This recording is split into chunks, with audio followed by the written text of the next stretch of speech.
बार बार ये बात करें, ऐसा नहीं कि इंडिया को हराने के तरीके ढूंढ रहे हैं, but of course there are unbeaten side, so you will always look at what are the ways to beat someone who is not been tested. India एक बार फाइनल में आके हारा था अनबीटन ऑस्ट्रेलिया से, वाज अ फुल साइड. आपने match शायद देखा होगा, पिछला वाला छोटा स्कोर था 249, 205 पे आउट हो गई थी न्यूजीलैंड.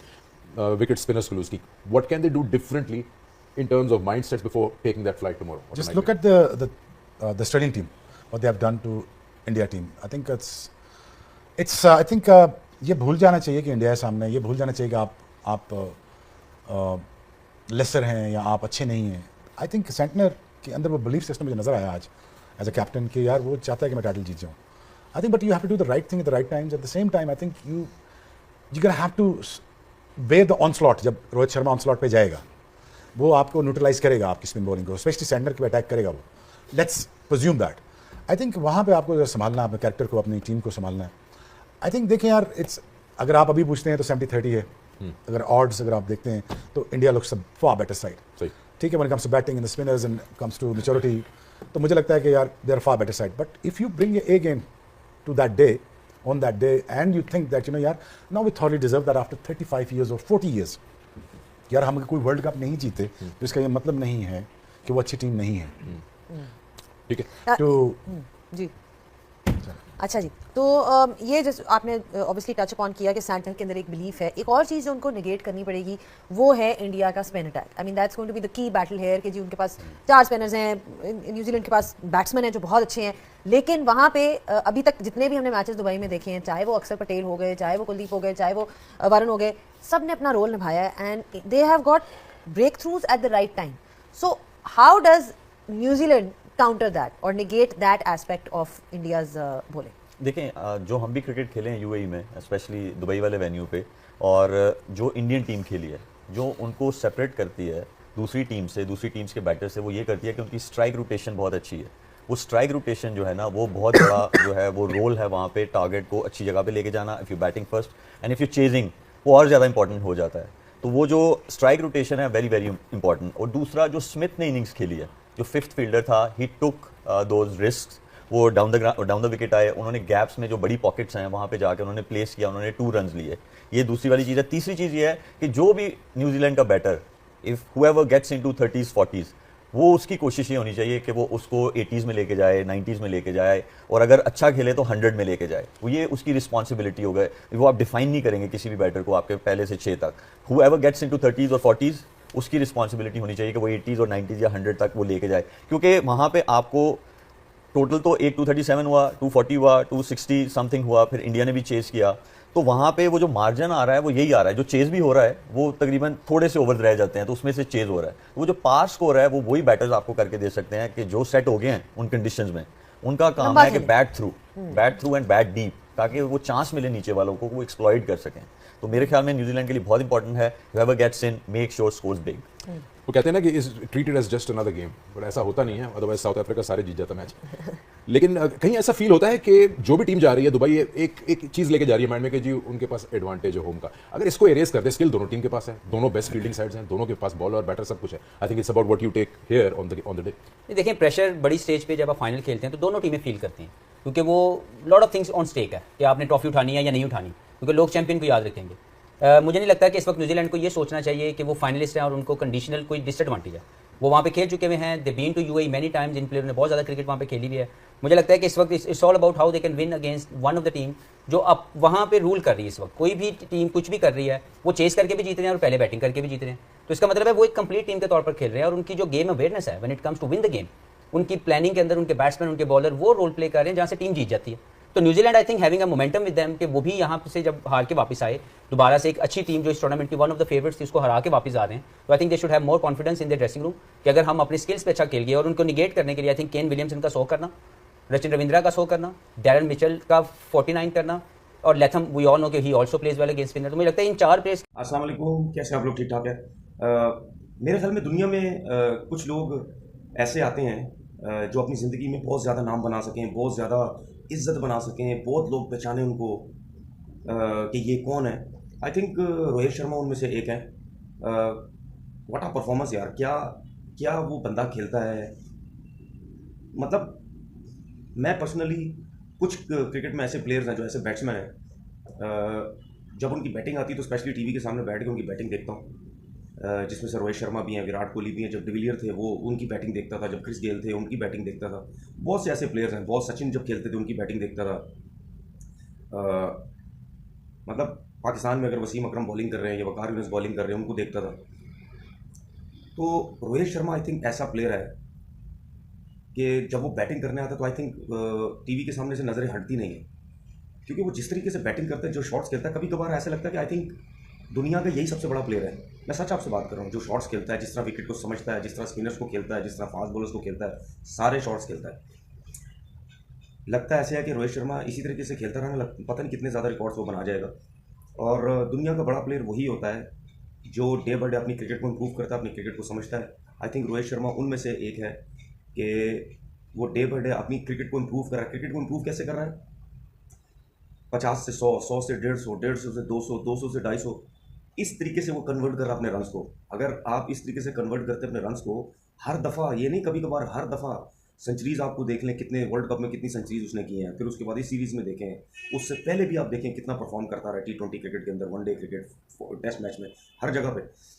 तो जब आप इसमें बड़े बड़े रन्स कन्वर्ट करते हैं तो आपका कॉन्फिडेंस लेवल इतना हाई हो चुका होता है कि आप 30, 40, 50 रन पे आउट होते तो आपका दिल ही नहीं करता बाहर आने का। इवन जितने भी लोग आपको देख रहे होते हैं उनका भी दिल नहीं करता कि ये 30-40 रन पे क्यों आउट हो गया, क्योंकि उन जो लोग देख रहे होते हैं उनकी भी हैबिट बन चुकी होती है कि रोहित शर्मा या विराट कोहली जैसा प्लेयर अगर आके खेलेगा तो 100 से कम तो बात ही नहीं करेगा, हम बड़ा एंजॉय करेंगे इनकी बैटिंग को।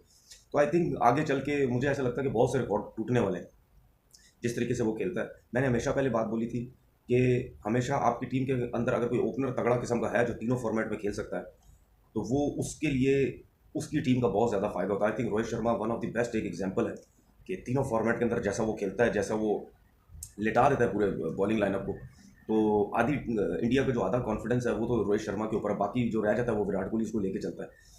तो आपकी टीम के अंदर अगर 2 से 3 था थोड़ी पार्टनरशिप लगाने का, जिसकी वजह से 4 आउट हो गए, तो मेरे ख्याल से थोड़ी रिस्पॉन्सिबिलिटी और लेते तो जितना अच्छा टॉस जीत गए थे, स्टार्ट मिल गया था, अभी तक वैसे बैटिंग नजर नहीं आई। टॉस जीत के ये फैसला ठीक है बैटिंग का? वही बहुत ज़बरदस्त फैसला था और बड़ा तेज़ी से रन बन रहे थे। 57 पे पहली विकेट गिरी है जो कि विल यंग की थी, वो शायद समझ नहीं पाए कि वरुण को खेलना कैसे है। Other than that Rachin Ravindra से मेरी बहुत एक्सपेक्टेशन थी और वो खेल भी वैसे ही रहे थे, इतने ब्रिलियंट उन्होंने शॉट लगाए। हार्दिक के ओवर में पहले रन लूटे, फिर उसके बाद शामी के ओवर में बड़ा अच्छा खेले, चांसेस मिले, कॉटन बोल्ट शामी ने मिस किया, एक कैच श्रेयस अय्यर ने नहीं पकड़ पाए, वो उन्होंने मिस जज किया, तो वो उसको अवेल नहीं कर पाए और इतनी तेजी से विकेट गिर रही हैं। And when you are playing against a team like India, आप ये गलतियां कर नहीं सकते। अच्छा कामरान भाई, स्टार्ट अच्छा हो गया, ओपनर्स ने अच्छी शरारतदारी बनाई, लेकिन फिर हमने देखा कि एक के बाद एक करके विकेट गिरना शुरू हुई। आपको क्या लगता है कि ये सही गेंदों पे आउट हुए या फिर कीवीज बैटर्स जो थे वो घबरा गए? मुझे लग रहा है कि बॉल तो इतने अच्छे नहीं थे आउट होने वाले, जैसे वो विल यंग का, जैसे नजीब ने बताया, आगे बॉल था, क्रॉस खेल गया, लेग भी फॉर मिल गया। आप देखें ऐसी जब पिच होती है जो वो इतना ज़्यादा ब्रेक नहीं होता, बाउंस नहीं होता, लो रहती है, वहाँ पे स्वीप बड़ा रिस्की होता है। आप अर्ली ऑन खेले, फिर रविंद्र जडेजा जो है वो तेज बॉल करता है, उसको स्वीप मारना बड़ा रिस्की हो जाता है, तो उसको सामने जितना खेलेंगे उतना अच्छा होगा, जिसकी वजह से विकेटें मिली हैं।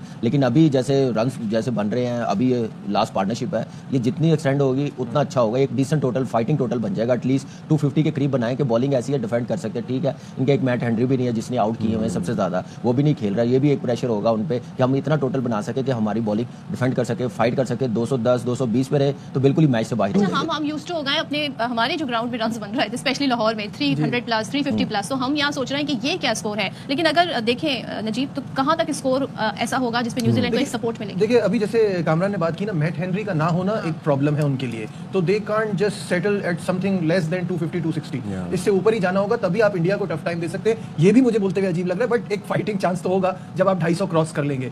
उसके लिए ये पैर, जैसे अभी कामरान ने कहा ना, ये इनका लास्ट पैर है जो इनको एक अच्छे बड़े स्कोर तक ले जा सकता है, जिसमें ग्लेन फिलिप्स और डेरिल मिचेल हैं। आगे भी फिर वो सर्वाइवल की गेम हो जाएगी, ये पैर का लंबा चलना बहुत जरूरी है। जैसे खेल रहे हैं, मुझे लग रहा है कि बड़ी मेच्योरिटी के साथ अभी तक बैटिंग कर रहे हैं, पार्टनरशिप बिल्ड कर रहे हैं। इनकी क्वालिटी है, ये लोग इतना प्रेशर नहीं लेते हैं विकेट गिरने के बावजूद। ये तो है, ऐसे ही है, रन रेट आप देखें चलाते रहते हैं, स्कोर बोर्ड चलता रहता है, और दोनों फॉर्म में भी है, रन किए हुए हैं। तो लेकिन जो आने वाले जो बैट्समैन है, माइकल ब्रेसवेल और मिचेल सेंटनर, वो भी अच्छे बैट्समैन है। डिपेंड है कि इनको सिर्फ वो जब वो आए तो एटलीस्ट कोई 6-7 ओवर्स रहे ना, तो फिर उनके लिए प्लेटफॉर्म बड़ा जबरदस्त मिलेगा उसको, उतनी देर इनका जाना और इतनी पार्टनरशिप लगाना बड़ा जरूरी है। छठे ओवर में हमें देखा कि रोहित शर्मा जो है वो स्पिनर लेके आए वरुण, वो क्या हिकमत अमली थी, उसको कैसे देखते हैं आप? ये तो स्मार्ट कैप्टनसी है Smart ये कि अपने बेस्ट बॉलर्स को लेके आया, बेस्ट बॉलर जो शामी है उसको रन हो रहे हैं, तो ब्रेक थ्रू मिलना वहाँ पे बड़ा जरूरी था। जैसे 7 ओवरों में 50+ रन हो गए हुए थे, तो आप देखें ब्रेक थ्रू मिला, थोड़ा सा बैकफुट पे आए हैं, फिर रचिन आउट हुआ, केन विलियमसन, टॉम लेते हैं, तो ऐसे ही देखें फिर प्रेशर उन पे आता गया। तो ये एक स्मार्ट कैप्टन की और एक्सपीरियंस कप्तान की निशानी है। दूसरा, they have a lot of options, तो उनको पता है अगर ये नहीं चल रहा तो हम इससे कर सकते हैं, वो नहीं चल रहा। अब ऐसा मुझे लग रहा है कि बहुत ज्यादा वरुण का सोच कर आए थे तो कुलदीप पे नहीं चल पा रहे। इंडिया के पास इतने ऑप्शंस हैं,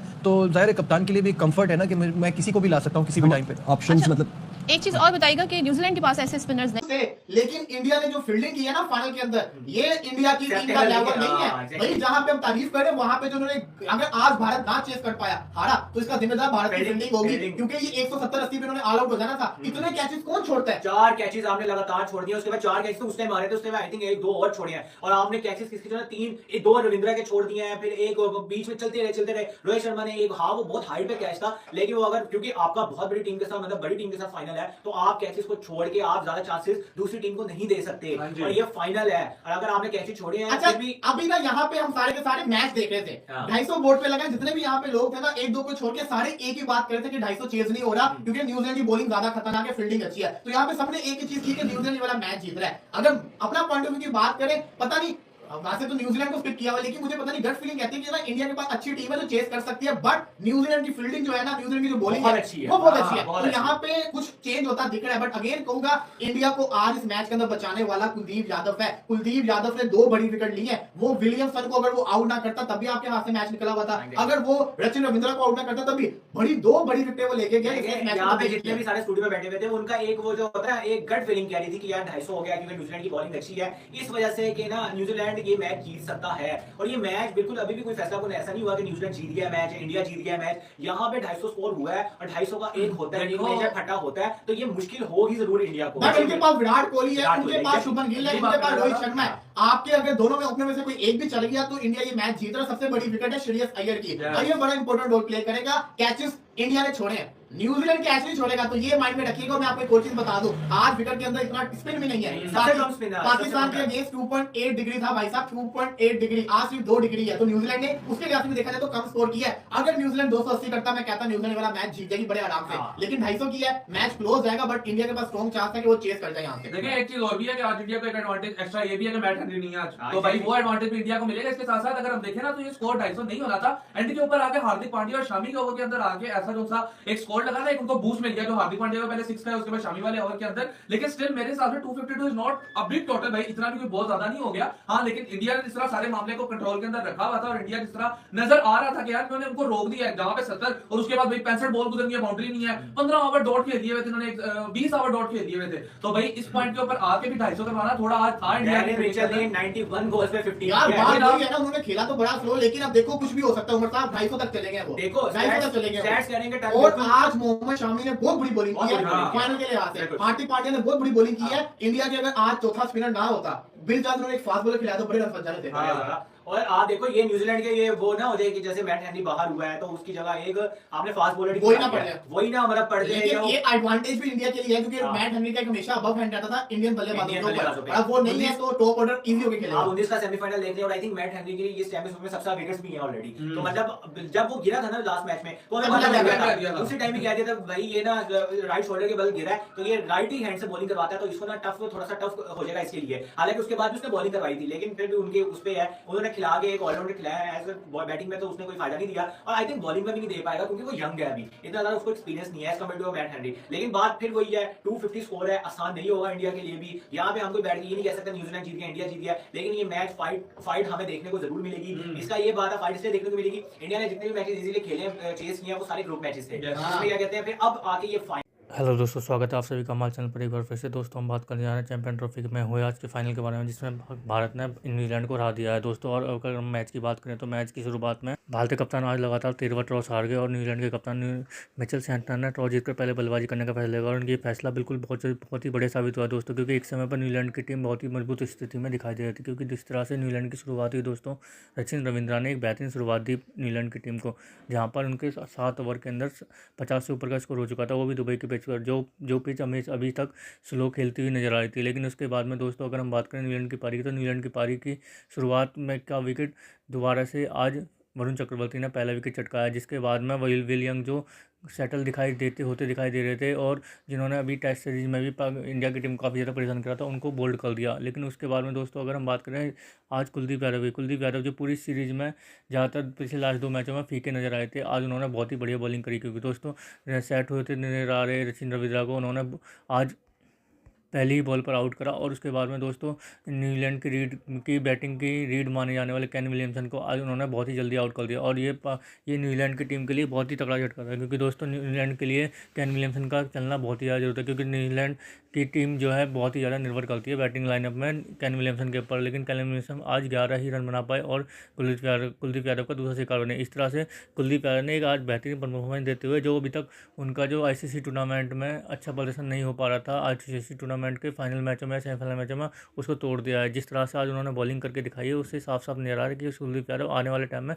बहुत ज़्यादा खेलने वाले हैं। और वहीं अगर हम बात करें वरुण चक्रवर्ती, तो वरुण चक्रवर्ती अभी एक ऐसी मिस्ट्री बने हुए हैं जिसे कोई भी सॉल्व नहीं कर पा रहा है क्योंकि दोस्तों जिस तरह से उन्होंने आज बॉलिंग कराई है न्यूजीलैंड के बल्लेबाजों को समझ ही नहीं आ रहा था कि किस तरह से बैटिंग करें और कहाँ पर शॉट खेलें, कहाँ पे न्यूजीलैंड के वरुण चक्रवर्ती को वो कैसे खेलें और कैसे डिफेंड करें। उनके जो स्पेल था उसको खेलना बहुत ही ज़्यादा मुश्किल नजर आ रहा था न्यूजीलैंड के बल्लेबाजों के लिए। तो दोस्तों आगे देखते हैं वीडियो में क्या होता है।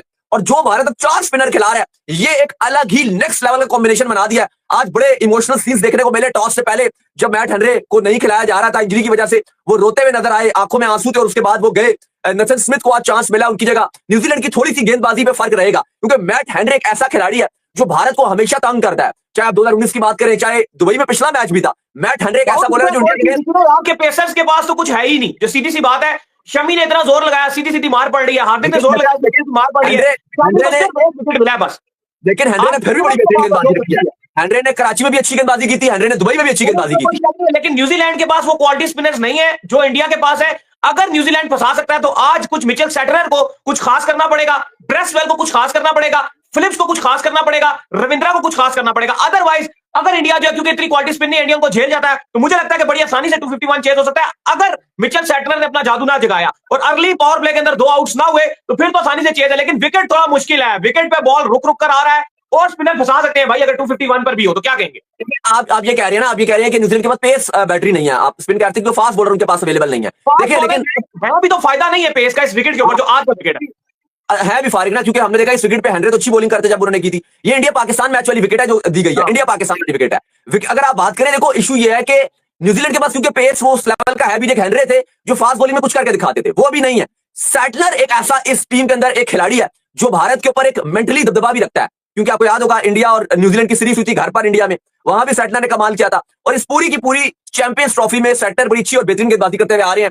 इवन हमने देखा कि ट्राई सीरीज में भी बड़ी अच्छी उन्होंने गेंदबाजी की। सैटनर एक ऐसे गेंदबाज हैं जो यहां पर इंपैक्ट डाल सकते हैं। लेकिन भारत की बैटिंग को एक ये एक्सपीरियंस हासिल है कि उन्होंने काफी बार यहां पे चेस किया है। उन्होंने पाकिस्तान के अगेंस्ट चेस किया, उन्होंने ऑस्ट्रेलिया के अगेंस्ट चेस किया, उन्होंने बांग्लादेश के अगेंस्ट चेस किया। उनके पास कॉन्फिडेंस है। 3 चेस उन्होंने इस चैंपियंस ट्रॉफी में किए हैं, तो वो उनके पास एक्सपीरियंस भी मौजूद है। लेकिन भारत को इस चैंपियंस ट्रॉफी का चैंपियन बनने के लिए 252 चाहिए। आखिरी जो 4 ओवर है वहां पे आपको तारीफ करनी पड़ेगी कि न्यूजीलैंड ने कुछ रन बनाए, वरना लग रहा था कि शायद ये 210 220 वाला स्कोर होगा। 220-25 से वो मिचेल को क्रेडिट जाता है जिसने इतनी स्पिन झेली। इवन उसने 100 बॉलें खेली, फिर उसने जो है ब्रेसवेल के लिए एक कता सेट की और ब्रेसवेल ने सबसे अच्छा इंपैक्ट डाला कि 40 बॉलों में 53 रन जो है ब्रेसवेल मारकर, यही 53 रन अगर ये टारगेट जो है वो चेज नहीं होता बिलफर्स, तो ये वो 53 रन होंगे जो बहुत बड़ा डिफरेंस क्रिएट करेंगे। वैसे तो मुझे लग रहा है दाऊद तकरीबन कुछ 70 to 80% इस वक्त जो है मैच इंडिया के पक्ष में जो मौजूद है, क्योंकि इंडिया के पास जो वो उस तरह से मतलब खेलने के लिए इतने क्वालिटी स्पिनर्स नहीं है। न्यूजीलैंड के स्पिनर्स बहुत ही नॉर्मल है और इतना बड़ा इंपैक्ट मुझे नहीं लगता कि वो क्रिएट कर सकते हैं। पाकिस्तान होता तो हम कहते हैं, क्योंकि इंडिया की बैटिंग बहुत ज्यादा मजबूत है। लेकिन मैं आपको बताऊं, ये ऐसा टारगेट भी नहीं है कि इंडिया ने जैसे पाकिस्तान के अगेंस्ट चेस किया था बहुत आसानी से कर लेंगे। न्यूजीलैंड का जो स्पिन डिपार्टमेंट है वो स्ट्रांग है। सैटनर ब्रेसवेल ने पूरे 1 महीने से, हम ट्राई सीरीज भी कवर कर रहे हैं, उसके बाद हमने ग्राउंड से कवर की, चैंपियंस ट्रॉफी भी, सैटनर की प्रैक्टिस सेशंस भी कवर किए हमने, ये ब्रेसवेल वगैरह की पूरी न्यूजीलैंड की हमने कवर की। न्यूजीलैंड का स्पिन डिपार्टमेंट स्ट्रांग है और मिडिल ओवर्स में ये विकेट, मसला ये इंडिया झेल लेता है उनको। मैं वही आपको बता रहा हूं, इंडिया ऑस्ट्रेलिया से मैच क्यों जीता था। विराट कोहली अगर वहां रन ना बनाते, वो आउट हो जाते, इंडिया कभी भी ना जीतता। तो आज भी ऐसे जैसे विराट कोहली की इनिंग थी या शुभमन गिल की बांग्लादेश के अगेंस्ट इनिंग थी, वहां पे शुभमन ना करता तो इंडिया शायद मैच में बनाना पाता, कुछ ना कर पाता। फिर आप न्यूजीलैंड वाले मैच की बात करते हो, जहां पर इंडिया ने पहले बैटिंग करके बोर्ड पे रन बनाए थे, वहां पे अय्यर के रन आए थे। तो इसी तरह तो दोस्तों आपने देखा पाकिस्तानी मीडिया का रिएक्शन। पाकिस्तानी मीडिया काफ़ी ज़्यादा सरप्राइज और पहले से ही टोकता हुआ नजर आ रहा है कि भारत ने को बहुत ज़्यादा एडवांटेज मिल रहा है ये वगैरह। वहीं भारत ने आज चैंपियन ट्रॉफी में जिस तरह से खेल खेला है और अपना प्रदर्शन करके दिखाया, उसे देखकर साफ साफ ये लगता है भारत किस लिए फेवरेट कहा जाता है इस चैंपियन ट्रॉफी के टूर्नामेंट में। क्योंकि जिस तरह से भारत की परफॉर्मेंस रही है ऑल ओवर, अगर चारों मैच की बात की जाए दोस्तों, तो उस मैचों को चारों मैचों को देखा जाए तो हर मैच में अलग अलग खिलाड़ी ने अपना अलग परफॉर्मेंस देने की कोशिश करी है। और जिस तरह से आज स्पेशली रोहित शर्मा ने बैटिंग करके दिखाई है दुबई जैसी पिच पर, जो स्लो पिच मानी जाती है, और उन्होंने एक बहुत ही बेहतरीन साझेदारी करी दोस्तों। वहीं शुभमन गिल और रोहित शर्मा ने एक बेहतरीन साझेदारी करते हुए ओपनिंग पार्टनरशिप बहुत अच्छी करी, जिसके बाद में न्यूजीलैंड के जो बॉलर थे उनके मनोबल टूट गए। और उसके बाद में दोस्तों अगर हम बात करें विराट कोहली, तो आज विराट कोहली फ्लॉप हो गए। तो मिचेल ब्रेसवेल की पहली बॉल पर क्या कहते हैं एलपीडब्ल्यू आउट हो गए। लेकिन उसके बाद में अगर हम बात करें दोस्तों मैच के बारे में, तो मैच बहुत ही ज़्यादा एक तरफा सा नज़र आता है। क्योंकि रोहित शर्मा जिस तरह से बैटिंग करके दिखा रहे थे और न्यूजीलैंड को भी समझ में आ रहा था कि जिस तरह से रोहित शर्मा बैटिंग कर रहे हैं तो ये मैच बहुत जल्दी हमारे हाथों से जाने वाला है, और होगा भी दोस्तों ऐसा ही। और जिस तरह से न्यूजीलैंड जो 3 पेसरों के साथ खेल रही थी वो उनको बहुत ही ज़्यादा घातक साबित हुआ। क्योंकि दोस्तों भारत 4 स्पिनरों के साथ खेला था और उसके बाद में भारत के जो स्पिनर थे वो क्वालिटी स्पिनर थे। वहीं अगर न्यूजीलैंड के स्पिनरों की बात करें तो न्यूजीलैंड के स्पिनर में अगर हम बात करें तो मिचेल सैंटनर को एक थोड़ा सा स्पिनर में तजुर्बा मान सकते हैं। वहीं दूसरी ओर अगर हम बात करें ग्लेन फिलिप्स की, ग्लेन फिलिप्स एक अनएक्सपीरियंस खिलाड़ी हैं जो बैट्समैन है। हालांकि वो बॉलिंग भी कर लेते हैं लेकिन उन्हें इतना एक्सपीरियंस नहीं है। तो आईसीसी के फाइनल मैच में उनको बॉलिंग देना और वो किस तरह की बॉलिंग करेंगे। इसके बाद में अगर हम बात करें दोस्तों न्यूजीलैंड के पेसरों के बारे में, तो पेसरों की तो रोहित शर्मा ने सही से खबर ली न्यूजीलैंड के। क्योंकि जिस तरह से उन्होंने तीनों पेसरों को अड़े हाथों लिया और न्यूजीलैंड के किसी भी फास्ट बॉलर को सेटल नहीं होने दिया, जिसका नतीजा ये रहा कि भारत ने पावर प्ले के अंदर पहला विकेट आज कोई विकेट नहीं खोया और न्यूजीलैंड की जो बॉलिंग थी उसका इस तरह से हौसले पस्त कर दिया। जिसके बाद न्यूजीलैंड की टीम लगातार बैकफुट पर होती चली गई और नतीजा ये रहा कि भारत ने इस मैच को आसानी से जीत लिया। तो दोस्तों कैसे लगी आज की हमारी वीडियो, हमें कमेंट करके जरूर बताएं। हमारे चैनल को लाइक एंड सब्सक्राइब जरूर करें ताकि आपका हमारे साथ बना रहे। धन्यवाद।